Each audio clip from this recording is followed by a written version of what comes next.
got a big collection of old DVDs. You can discuss them here with me. Let's watch some movies.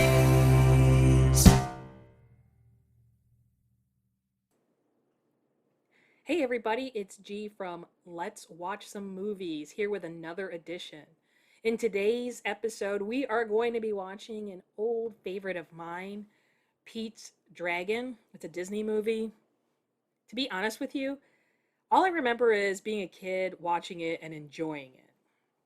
Not necessarily a whole lot about the details. I remember that it was an imaginary dragon, and this little boy, I think, was an orphan. I don't know. We'll see.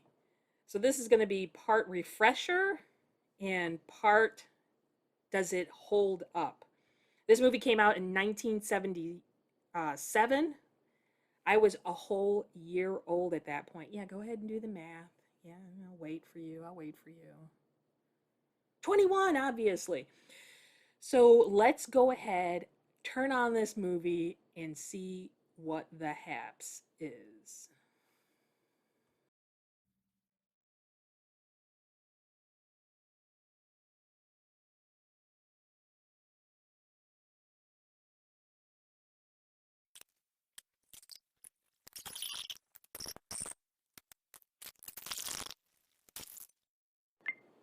It's hilarious that these hill folk are singing and trying to make it sound nice for Petey to come home, but it's pretty clear that he should stay hidden and stay far, far away from these lunatics. They're missing teeth. They're look like they haven't bathed in quite some time. They're basically just scary.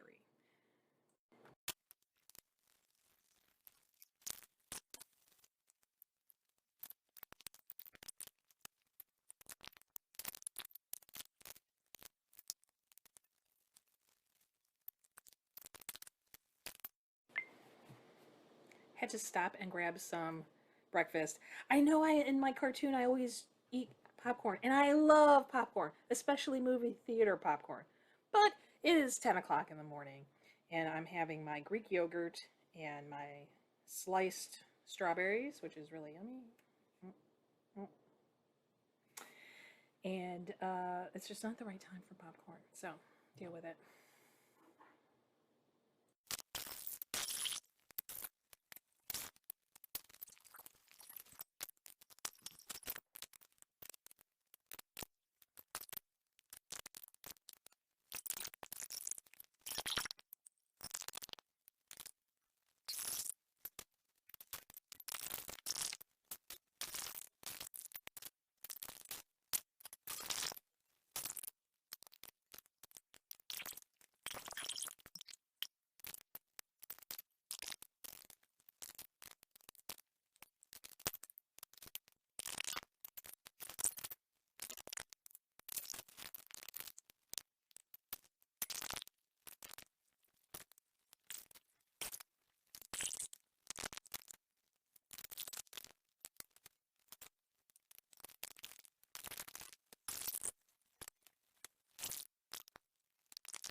That was 88 minutes long.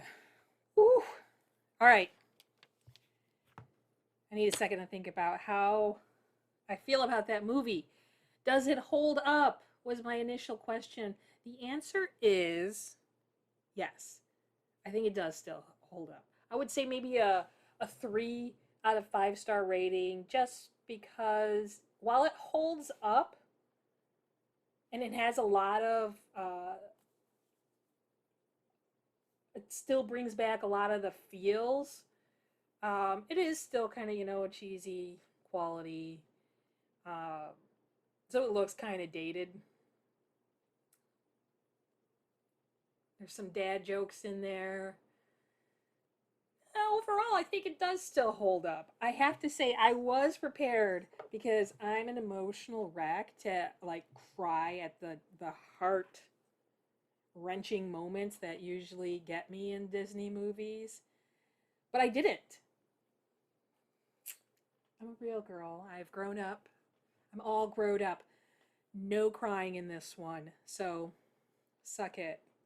For those of you who like to watch me dissolve, you know who you are. There was no dissolving this time. But I have to say, it's super hilarious the way that um, it looks. Because I can't show you the content because it's copyright infringement, etc. And nor would I do that. Obviously, if you want to watch it, go watch it. The whole purpose of me doing this is for you to kind of see my emotional roller coaster, hear my super novice review of the video, and a little bit of colorful commentary. That's all. It's not really to show you it, but when I go back and I speed up the content so that when you look at this is not some 88-minute video of watching me watch a movie. It is really funny because it does look like I'm going through an emotional roller coaster because I'm an expressive. So my facial expressions are going up and down and in and out. It kind of looks like I'm having an emotional breakdown. But I assure you, I am fine. I am 100% well. Don't ask my family. But okay, back to the movie. There was a couple of cameos. You probably saw my cat Vinko in the background at one point. He is a hilarious lunatic. He likes to basically stalk me throughout my tiny apartment. And then at the end, you probably saw me holding a black cat. Her name is Peeps, and she's been with me for about 15 years now. And originally, we were going to call her Blackie. I know, super original. But we didn't because when we were bringing her home, she let out this little tiny meep, meep, little kind of like a little peep. So that's why we called her Peeps instead. Total cutie pie. And those are the guests that you saw in my video.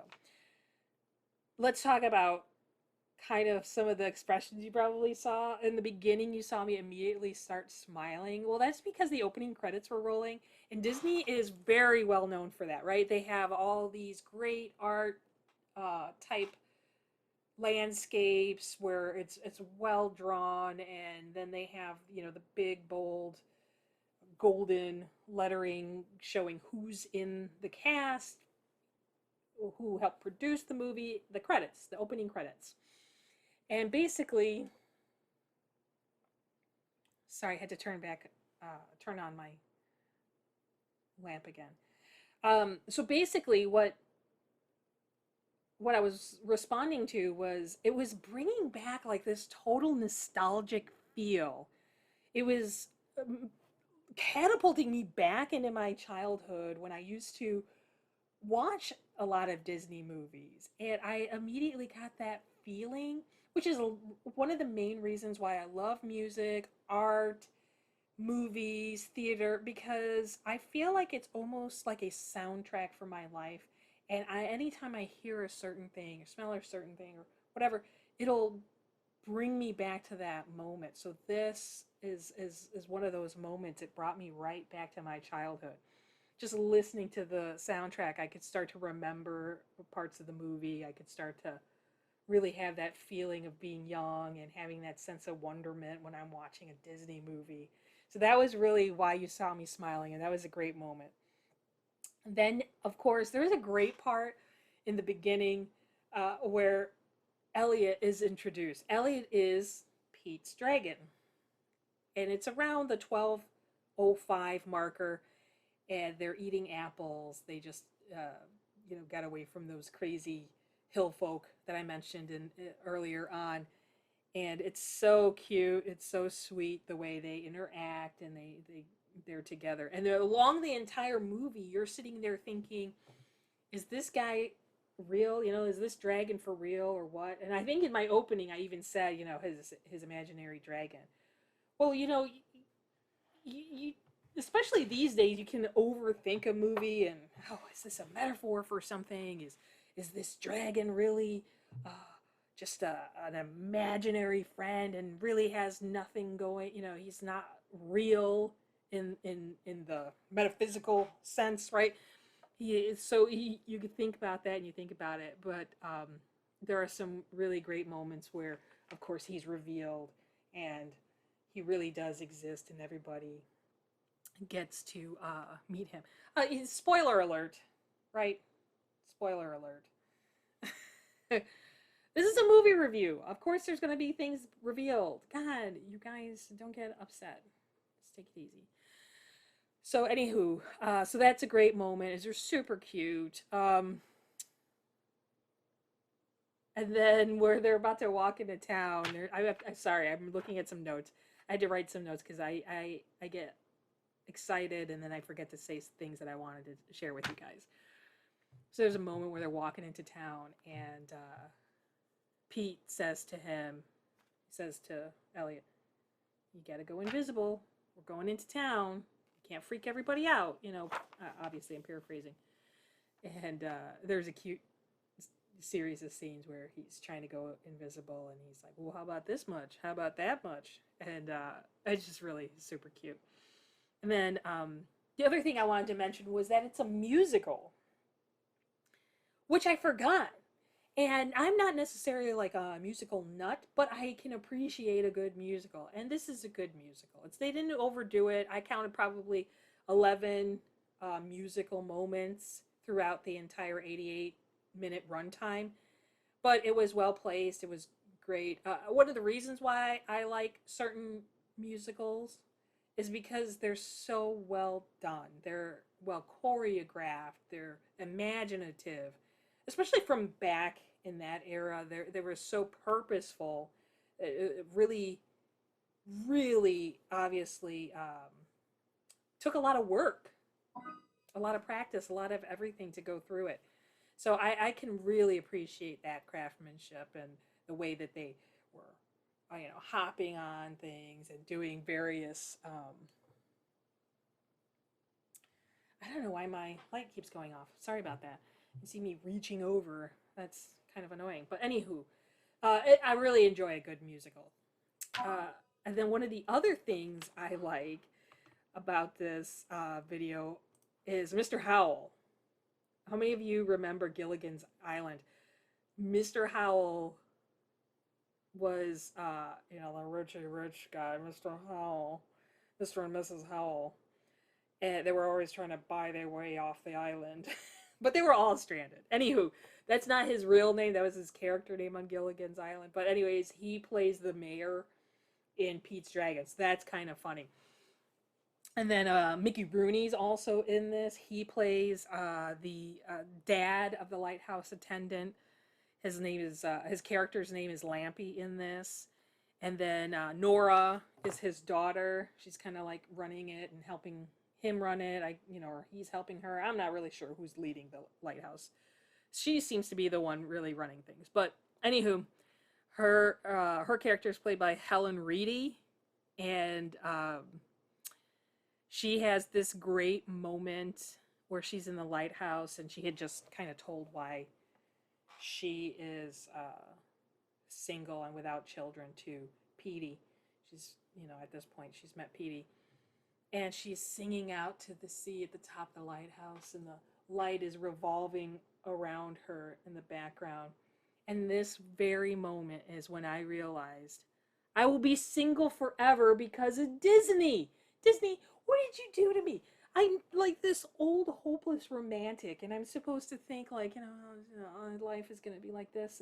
And then I get to be this adult, which is a scam, by the way. Don't be in a rush to be an adult if you're a child. If you're a child, also, you shouldn't be listening to my channel because I'm just really geared toward adults, and, this is not the place for you. But anywho, Um, well, hopeless romantic because of friggin' Disney. Thanks a lot. You screwed me for the rest of my life. Nothing is like it is in the movies, especially Disney movies.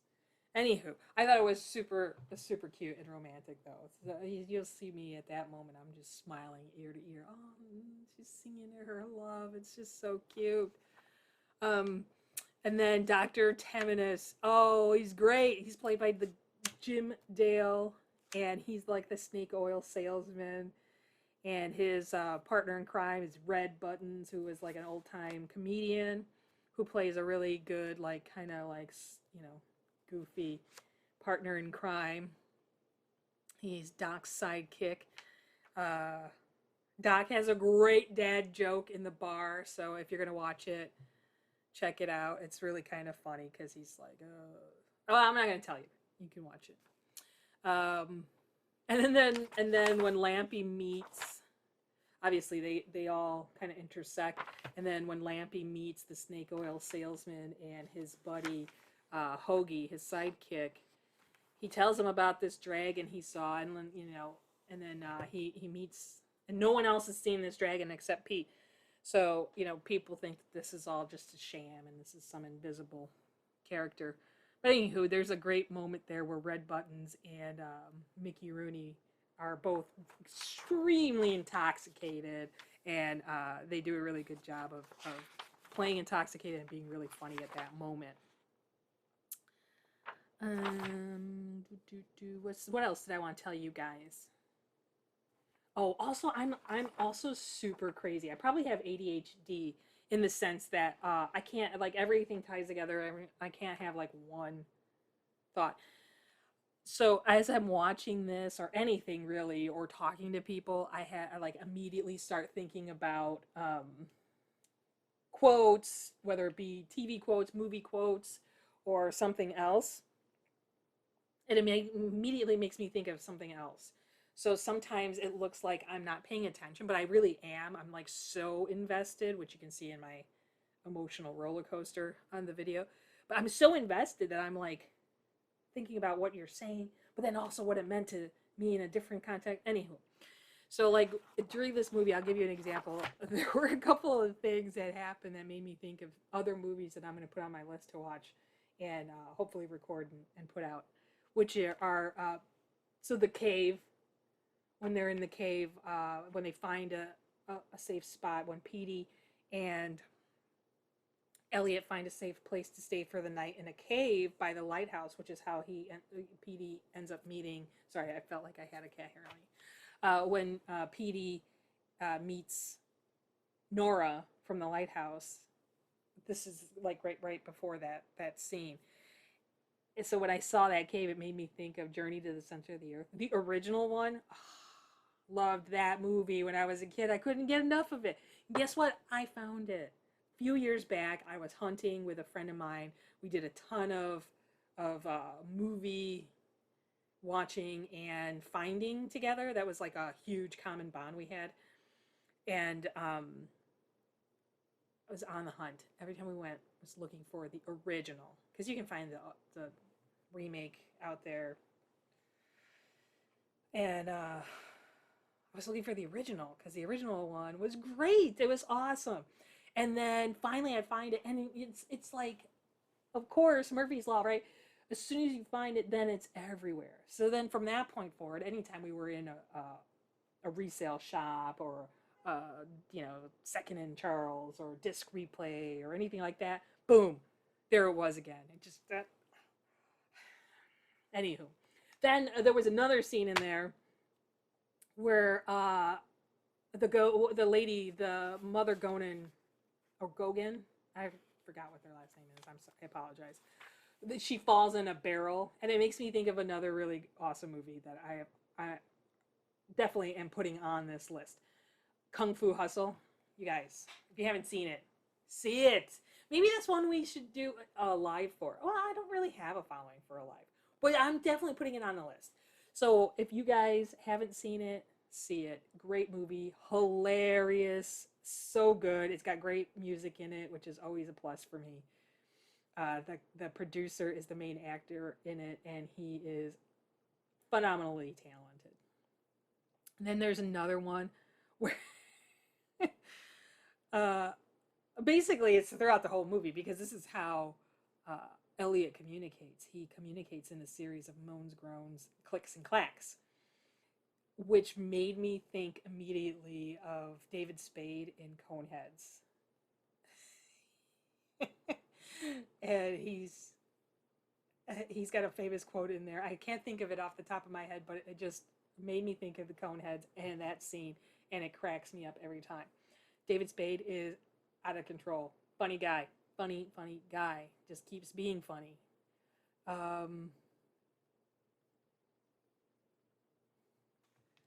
And then that's it, I think. Goes to everyone that needs him. Oh, for a second, I almost couldn't read my own writing. Goes to everyone that needs him. So in the end, he's kind of like a Mary Poppins dragon. So it's sad. And this, if anything was going to make me cry, this would have been the moment. But it didn't happen. So again, suck it. He leaves.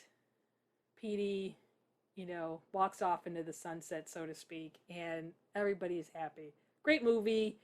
I would definitely give it a 3 out of 10 stars because it still brings out those good feels. It didn't make me blubber, so there was no tissue rating for this one. And it was a surprisingly good musical. So thank you all for hanging out with me, bearing with my guest appearances from my cats and my novice reviews.